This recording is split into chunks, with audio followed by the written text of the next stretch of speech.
Hi, welcome to the Muscle Shoals Project. I'm John Fondy. I'm Sean Williamson. Hopefully in the next few minutes we'll kind of give you a little idea of what we've got in mind and what's taking place here in the undisputed entertainment capital of the world, Las Vegas. Of course, we're talking about Muscle Shoals. A lot of different music came out of the Muscle Shoals era. It started with the Fame Studios, and then our story is going to talk about the progression of that. And I think it is a really good story, but a lot of direction we're going to go with this. Yes, in the very beginning, it centered more on the R&B, era. But when the Swampers came in and started their own studio, Muscle Shoals Sound, that's when it started taking on a lot of different genres of music, which was really exciting. I mean, you had everything from the Stones to Leonard Skinner to Jimmy Cliff reggae to, they even had some French artists that I can't even think of. I mean, they did so many incredible projects there that I think there's something there for everyone.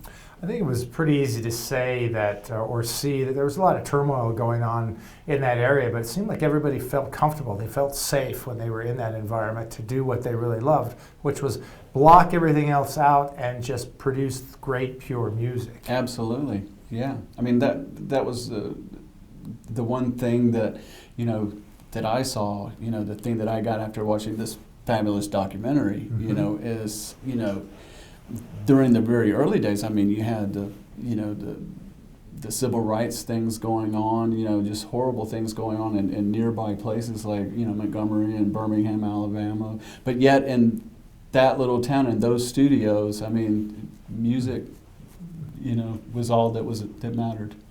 Well, in this story, as it unfolds, I mean, the Swampers themselves had a pretty good gig going, and actually were right in the middle of some contract negotiations when they decided to bear it all, lay it on the line, and kind of took the biggest risk of their life, but I think it paid off for them. Yeah, and I think that's where this story, I really would like for this story to start, because I think that's just an amazing thing, that they stepped out on their own and for that moment, what are we going to do? And had no idea, the amount of success that they were getting ready to have. Well, there's a great story here. There's a lot of history. There's some revival that's going to take place, and you've got some good writing direction attached to this project. Yes, I'm working with a guy named Michael Buffalo Smith, who is a great author, and more importantly is probably the foremost Southern music historian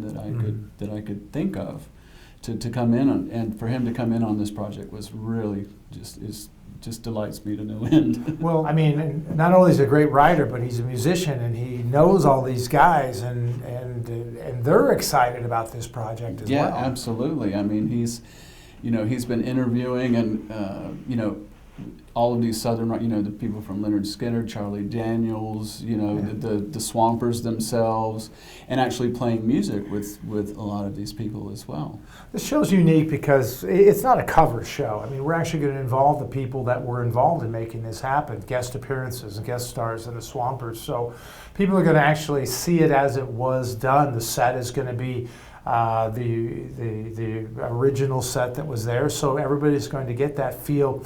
The people in the audience, the personnel around us, all dressing, in that era and stuff. I think they're gonna have a great time, and again, I think it's something that grandpas and grandmas can bring their grandchildren and their sons and daughters to, and all enjoy this music because.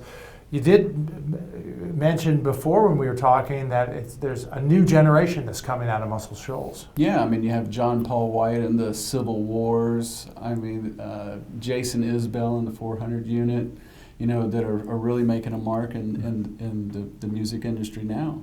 Yeah. And Alabama Shakes, although they're not from Muscle Shoals, they are they are attached to Alabama, and so there's a lot of great music coming out of that area. And yes, it's very exciting. Well, I've got about 30 years experience in the business, and I produce live shows. But Sean, you actually recorded in those studios as well. I did. I my last band, King Karma, we recorded an album with Jimmy Johnson, who's an original Swamper. I got to cut my vocals at 3614 Jackson Highway, where they recorded, the Stones and Rod Stewart and Bob Seger and all of these great acts. I mean, it was really mind blowing. You know, the vibe in that studio, and you know, in that vibe, I will never forget how I felt, and that's really essentially what I'm trying to recreate in this show, is putting people like they're sitting in that studio, you know, and getting that feeling, and that's my goal. And again, we mentioned before, there's a lot going on in the book, the documentary, the museum that is there now, a lot of interaction with the universities that are there, and a big name also invested some money in there as well. So it's not just us that think this. Talk about that a little bit. Well, Dr. Dre and Tony Iovine have invested, I think, near $1 million in refurbishing 3614 Jackson Highway back to its former glory, and you know, also the Fame Studio as well.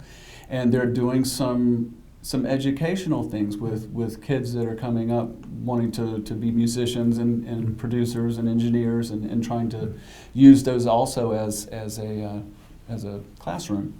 I think that's also part of what we're going to be able to do with this project, is bring some young talent into this project as well too. And so even Cher has an album named after. That's right, 3614. Yeah, so I think that's going to be a fun project as we kind of develop this and unfold it. We certainly hope that you'll be behind us, Sean. I'm excited about all the people already that are really looking to make this happen. We're having some fun with this, aren't we? Absolutely. I can't wait to see what comes next. I'm John Fondy. Sean Williamson. We'll have a little bit more on the next go around. We'll see you then.